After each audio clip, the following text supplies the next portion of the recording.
Have you ever watched a video of yourself and thought, "Do I really look like that?" Maybe your smile felt forced, your hands didn't know where to go, and somehow you looked far less confident than you actually felt. Then you watch someone else speak on camera, and they seem completely natural, as if they were born for it. Here's the surprising part. Most people who look awkward on camera aren't awkward in real life. Your brain is simply reacting to a situation it wasn't designed for. And once you understand what's happening psychologically, you can change it. Because looking confident on camera isn't about having perfect looks or a perfect voice. It's about understanding how your mind and body behave when they know they're being watched.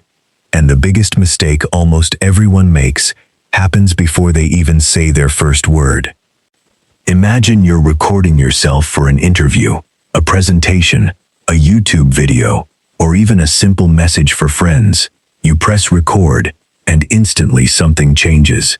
Your shoulders stiffen, your smile becomes mechanical. You suddenly become painfully aware of every movement. Have you ever noticed that? This reaction has a name in psychology: self-consciousness. The moment you know you're being observed, your attention shifts away from the conversation and toward yourself. Instead of thinking about communicating an idea, you're thinking, "How do I look? Is my voice weird? What should I do with my hands?"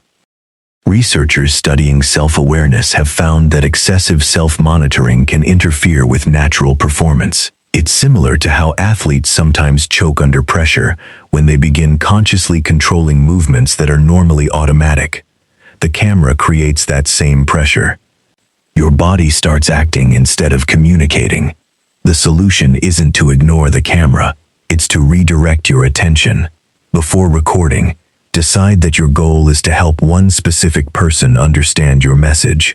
Imagine you're talking to a close friend instead of a lens.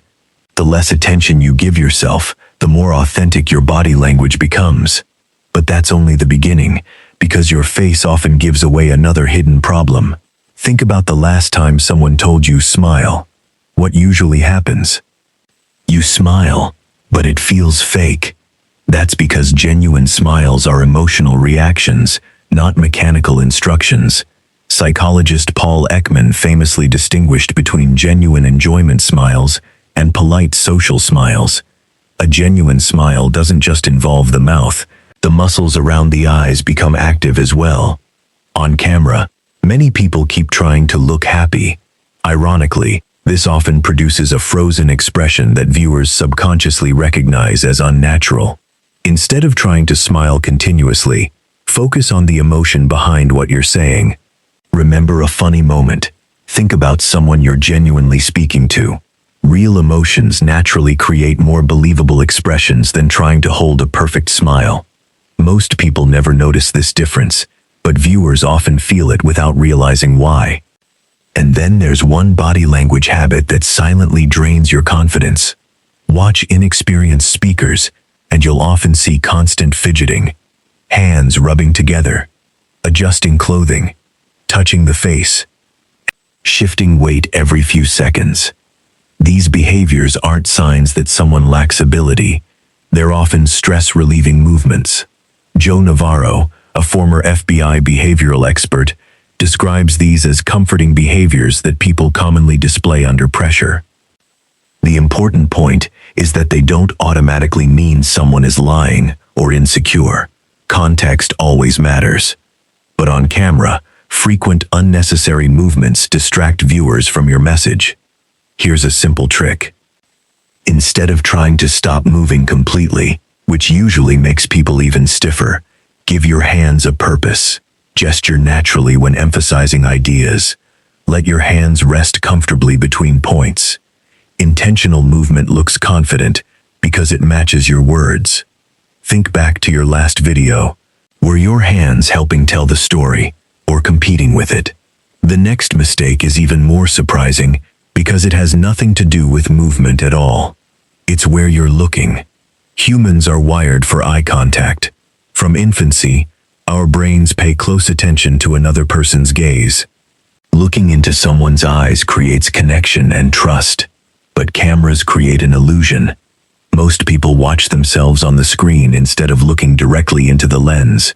To the audience, it feels as though the speaker is looking just slightly away the entire time. It seems like a tiny difference. Psychologically, it's enormous. Imagine talking to someone who constantly glances just over your shoulder. You'd probably feel they weren't fully engaged. The same thing happens on camera. A helpful strategy is to imagine the camera lens is one real person. Don't stare without blinking. That can feel unnatural. But return your attention to the lens whenever you're making an important point. That simple adjustment immediately makes viewers feel included in the conversation. However, even perfect eye contact can't fix another hidden issue: your posture. Have you ever noticed how nervous people often appear physically smaller? They hunch slightly. Their shoulders roll forward. Their head lowers. Research on nonverbal communication suggests posture influences not only how others perceive us, but also how we perceive ourselves. Although some early claims about dramatic hormonal effects from power posing have not consistently replicated, what remains well supported is that an upright, open posture generally communicates engagement and confidence. When you're recording, imagine a string gently lifting the top of your head. Relax your shoulders instead of forcing them backward. Keep your chest open without exaggeration. Confident posture isn't about looking dominant. It's about looking comfortable. And comfort is contagious. There's another psychological trap that catches almost everyone after they finish recording. They immediately replay the video. Then they focus on every tiny imperfection. My blink looked weird. My laugh sounded strange. I moved my hands too much. This happens because of what's known as the spotlight effect. Social psychologists have shown that people consistently overestimate how much others notice their mistakes. You're paying attention to details that most viewers will never consciously register. Meanwhile, your audience is focused on something completely different.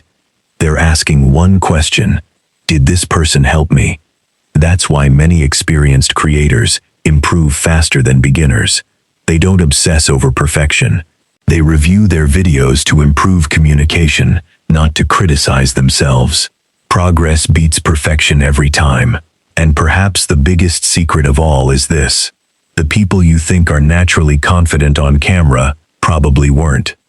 Watch early interviews of many successful presenters, educators, or creators, and you'll often notice stiff posture, nervous gestures, awkward pauses, and uncertain delivery. Confidence didn't appear first. Practice did. Your brain gradually learns that the camera isn't a threat. Each recording becomes evidence that you survived. Each repetition reduces anxiety. Each improvement builds genuine confidence instead of forced confidence. So if you've been avoiding the camera because you think you're simply bad on video, remember this: you're not seeing a permanent personality trait. You're seeing a temporary psychological response to an unfamiliar situation. The goal isn't to eliminate every nervous gesture or create a flawless performance. Body language is never about decoding or displaying one magical signal. It's about patterns, context, and authentic communication. The more your attention shifts away from judging yourself and toward connecting with another person, the more natural your body language becomes. Ironically, the moment you stop trying so hard to look confident is often the moment you finally do. If you've ever cringed while watching yourself on camera, you're definitely not alone. Let us know in the comments what feels most awkward for you. Is it your smile, your voice, your hands, or something else? And if you want to better understand people, improve your body language, and build genuine social confidence through psychology, be sure to subscribe for more insights. Your next conversation, whether it's across a table or through a camera lens, might feel completely different.